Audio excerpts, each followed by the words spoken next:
വേണ്ട ജാനകി, നീ ഒന്നും പറയണ്ട. നീ പറയുന്നതൊന്നും എനിക്ക് കേൾക്കുകയും വേണ്ട. ഇന്നലെ രാത്രി ഇവിടെ എന്താ നടന്നതെന്നെല്ലാം എനിക്ക് മനസ്സിലായി. ഇനിയൊന്നും പറയണ്ട. എന്തു നടന്നു എന്നാ താൻ പറയുന്നത്? ഇന്നലെ രാത്രി ഇവിടെ താൻ പറഞ്ഞ പോലെ ഒന്നും നടന്നിട്ടില്ല. ഞാനും ജാനകി ബെസ്റ്റ് ഫ്രണ്ട്സ് ആണ്. അത് മനസ്സിലാക്കാൻ പറ്റാത്ത താനൊക്കെ എന്തിനു കൊള്ളാം? വേണ്ട രഞ്ജു, ഒന്നും പറയണ്ട. ജാനി, നീ ഇത് എന്താ ഈ പറയുന്നേ? എനിക്ക് റാമിനോട് സംസാരിക്കാനുണ്ട് രഞ്ജു എന്ന് പറഞ്ഞ് ജാനി നേരെ റാമിന് നേരെ തിരിഞ്ഞു. എനിക്ക് റാമിനോട് ഒരു കാര്യം സംസാരിക്കാനുണ്ട്. വേറൊന്നുമല്ല, ഞാൻ ചോദിക്കുന്ന ഒരു ചോദ്യത്തിന് എനിക്ക് സത്യസന്ധമായി മറുപടി തരണം. താൻ എപ്പോഴെങ്കിലും മനസ്സറിഞ്ഞ് എന്നെ സ്നേഹിച്ചിട്ടുണ്ടോ? അതോ പണ്ടത്തെ റിവെഞ്ച് മനസ്സിൽ വെച്ചായിരുന്നു താൻ എന്നെ സ്നേഹിച്ചത്? അതോ റാം എന്നെ പറ്റിച്ചതാണോ? നീയല്ലേ അന്ന് ആക്സിഡൻറ്റ്? റാമിനെ ജാനകിയെ നോക്കാൻ സാധിച്ചില്ല. എന്നാലും അവൻ അവളെ തല ഉയർത്തി നോക്കി ഒരു പുച്ഛച്ചിരി ചിരിച്ചു. എന്നിട്ട് പറഞ്ഞു തുടങ്ങി. അതടി, അത് തന്നെയാണ് കാരണം. കോളേജിൽ വെച്ച് നിന്നെ ഞാൻ പ്രപ്പോസ് ചെയ്തപ്പോൾ നീ എന്തു പറഞ്ഞു? തന്നെപ്പോലെയുള്ളവനെ സ്നേഹിക്കാൻ സാധിക്കില്ല എന്ന്. ഇപ്പോൾ എങ്ങനെ ഇരിക്കുന്നു മോളെ? നിന്നെ ഞാൻ പറ്റിച്ചതാണ് എല്ലാം. ഇഷ്ടമാണെന്ന് പറയിപ്പിക്കുകയും ചെയ്തു. ഇവിടെ മുന്നിൽ കൂടിയിരിക്കുന്നവരുടെ മുന്നിൽ നാണം കെടുത്തുകയും ചെയ്തു. എങ്ങനെയുണ്ട്?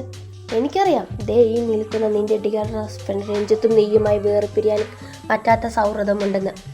പക്ഷേ ഇവിടെ കൂടിയിരിക്കുന്ന ആൾക്കാരുടെ മുന്നിൽ ഇപ്പോൾ ഇവൻ നിനക്ക് വെറും ഞാൻ പറഞ്ഞ നിന്റെ അജ്ഞാത കാമുകൻ മാത്രമാണ്. അത് കേട്ട് നിന്ന പെണ്ണിൻ്റെ മനസ്സ് ചില്ലുപാത്രം ഉടഞ്ഞു പൊട്ടുന്നത് പോലെ പൊട്ടി തകർന്നു പോയിരുന്നു.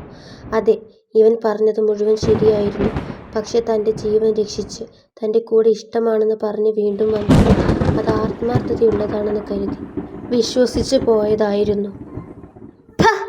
നിനക്ക് എത്ര ധൈര്യമുണ്ടായിട്ടാണ് നീ എൻ്റെ ജാനകിയെ വഞ്ചിച്ചത് എന്ന് പറഞ്ഞ് രഞ്ജിത്ത് റാമിൻ്റെ നെഞ്ചിലായി ഒരു ചവിട്ട് ചവിട്ടി.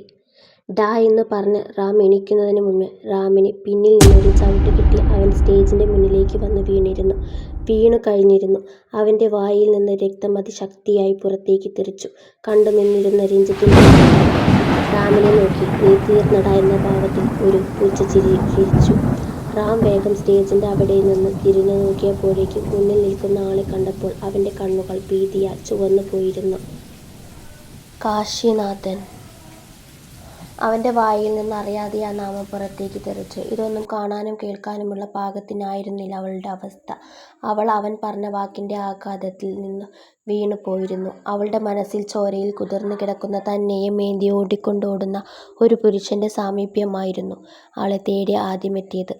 ആരായിരുന്നു അത്? റാം അല്ലെങ്കിൽ പിന്നെ ആരായിരുന്നു അത്? അവളെ ഓർമ്മകളിൽ നിന്ന് ഉണർത്തിയത് അലർച്ചയോടെയുള്ള സൗണ്ടായിരുന്നു.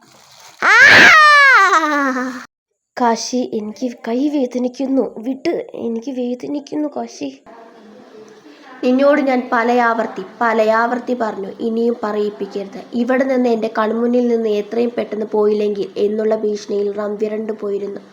മുണ്ടും മടക്കി കുത്തി മീശയും പിരിച്ച് കണ്ണിൽ തീയും നടന്നു നീങ്ങുന്ന കാശിനാഥനെ കണ്ടപ്പോൾ മുട്ടുകൾ തമ്മിൽ കൂട്ടിയിടിക്കുന്നുണ്ടായിരുന്നു റാമിൻ്റെ.